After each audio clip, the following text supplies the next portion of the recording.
साथ नटवर ठकुना और आप देख रहे हैं डेक्कन। हिंडनबर्ग की रिसर्च के बाद से ही भारतीय जो पूर्व अरबपति कहे जिन्हें उनकी जांच कराने की मांग वाली याचिका पर आज सुप्रीम कोर्ट ने अपना फैसला सुना दिया है। दोस्तों, आज फिर से गौतम अडानी को सुप्रीम कोर्ट से झटका मिला है।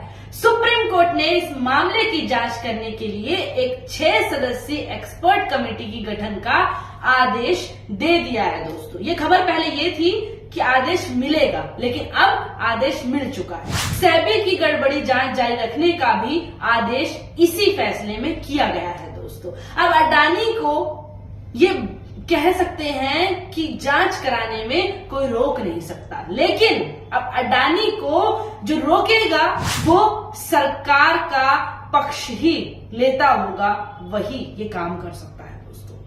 दरअसल दोस्तों, सुप्रीम कोर्ट ने इस मामले की जांच कराने के लिए 6 सदस्यीय एक्सपर्ट कमेटी के गठन का आदेश दिया है। इसके साथ ही जो सेबी का मामला चल रहा था, उसकी जो गड़बड़ी है उसकी जांच कराना जारी रखने का भी आदेश अब दे दिया है। अब गौतम अडानी को जांच कराने से कोई नहीं बचा सकता, लेकिन जो बड़े साहब हैं वो क्या कुछ नहीं कर सकते। दरअसल दोस्तों, अडानी मामले में जांच हुई, सुप्रीम कोर्ट ने कह दिया है। इसके साथ ही इन याचिकाओं में कहा गया था कि अडानी के शेयर गिरने और निवेशकों को हुए नुकसान के मामले में हिंडनबर्ग की जो मालिक हैं, जी हाँ दोस्तों, उसकी भी जांच हो, ये भी सुप्रीम कोर्ट ने कहा है। दोस्तों, सुप्रीम कोर्ट की मॉनिटरिंग में जांच होने की बात भी इस याचिका में कही गई थी। दोस्तों, दरअसल दोस्तों, कोर्ट में दायर याचिकाओं में मांग की गई थी कि अडानी मामलों में जांच हो। इसके साथ ही इन याचिकाओं में कहा गया था कि अडानी के शेयर गिरने और निवेशकों को हुए नुकसान के मामले में हिंडनबर्ग के मालिक की भी जांच हो। वहीं सुप्रीम कोर्ट की मॉनिटरिंग में दोस्तों जांच होने की बात भी इन याचिकाओं में कही गई थी। आपको बता दें कि इससे पहले कोर्ट ने सुनवाई के बाद फाइनेंशियल सेक्टर में जो असमंजसता हुई है, अनियमितता हुई है, उसको रोकने के लिए सरकार से जवाब मांगा था। केंद्र सरकार ने कहा था कि वो इस मामले में जांच कर रही है, जबकि कोर्ट ने सेबी में जो अपने जवाब में कहा कि उसमें मार्केट में स्थिरता लाने और जो निवेशकों की पूंजी बचाने के लिए जो भी तरीके मौजूद हैं उसका इस्तेमाल किया। वहीं आपको बता दें कि सुप्रीम कोर्ट के चीफ जस्टिस DY चंद्रचूड़ ने सेबी की जांच जारी रखने का भी निर्देश दिया है। उन्होंने कहा सेबी की जांच होते रहनी चाहिए। सेबी यानी स्टॉक मार्केट में दोस्तों मैनिपुलेशन की जांच करेगी और अपनी रिपोर्ट सुप्रीम कोर्ट को सौंपेगी। वहीं सेबी ये भी जांच करेगी दोस्तों कि किस तरह अमेरिका की शॉर्ट सेलिंग हिंडन रिसर्च की रिपोर्ट आने के बाद शेयर बाजार में बड़ा उथल पुथल हुआ है, वो इसकी भी जांच करेगी। इसके साथ एक्सपर्ट कमेटी जिसका गठन सुप्रीम कोर्ट कर रही है, वो सेबी की जितनी भी शक्तियों का अतिक्रमण नहीं करेगी। दोस्तों, ये कमेटी आपको बता दें 2 महीने में अपनी जांच रिपोर्ट सौंपेगी। उसके बाद भारतीय निवेशकों को मार्केट की उथल पुथल को रोकने के लिए कमेटी का गठन किया गया है दोस्तों, और वो बताएगी सारी चीजें क्या कुछ होगा।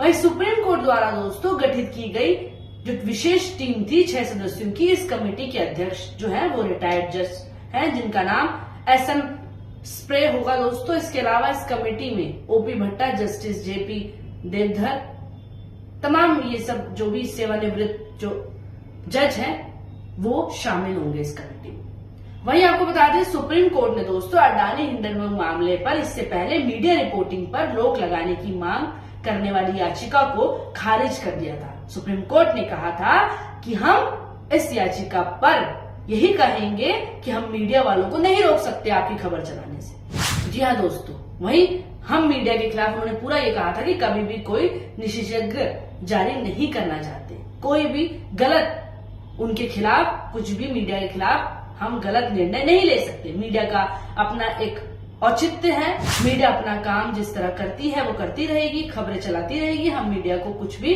नहीं बोल सकते। ये इससे पहले सुप्रीम कोर्ट ने फैसला सुनाया था और ये भी कहा था कि अगर आपको ज्यादा प्रॉब्लम है तो आपको उचित तर्क दें। वहीं आपको बता दें दोस्तों कि न्यायाधीश ने यह भी कहा था कि पीठ इस विवाद में जल्द ही आदेश पारित करेगी।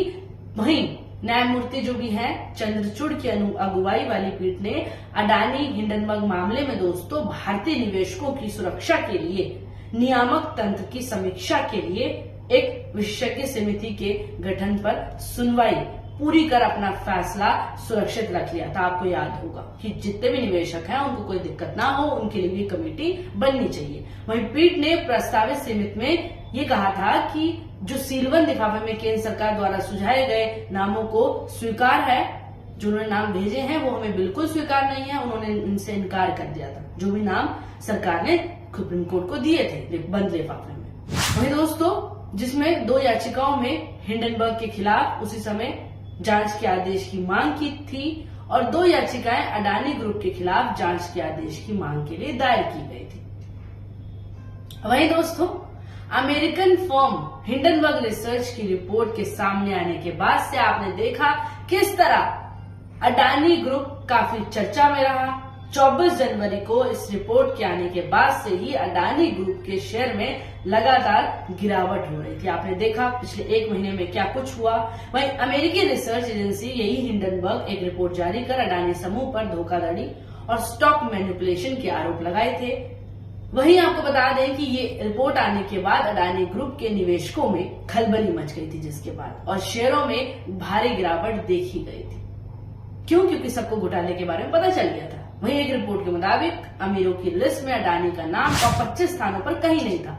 और वहीं इस रिपोर्ट के पब्लिश हुए 1 महीना हो गया दोस्तों अब, और अडानी के शेयर भी इस दौरान गिरते गिरते उसी लेवल पर आ गए जैसा कि रिपोर्ट में दावा किया गया था। जी हाँ दोस्तों, अडानी के जो टोटल गैस की मार्केटिंग वैल्यू है वो 3.44 लाख करोड़ रुपए का नुकसान हुआ उसका। इन तीनों शेयरों में दोस्तों 24 जनवरी के बाद से लगातार गिरावट दर्ज की जा रही थी।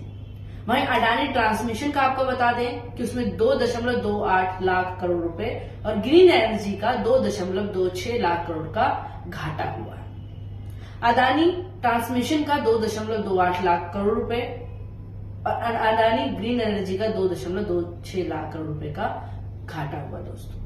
वहीं एक अन्य रिपोर्ट में भी इस साल की शुरुआत में अडानी कंपनियों का कुल बाजार वैल्यू जो मूल्य है उसका करीब 20 ट्रिलियन था, जो अब घटकर 7.6 ट्रिलियन रह गया है। तो यही सिलसिला है दोस्तों अडानी के खिलाफ। जिस तरह ये रिपोर्ट साझा हुई, रिपोर्ट में हिंडनबर्ग रिसर्च में जो कहा गया कि अडानी का ये सारे शेयर इस घपलेबाजी में हैं, इतने शेयर गिरेंगे, इतना घोटाला सामने आ रहा है, वो सारे घोटाले सामने आए और वही सच साबित हुआ।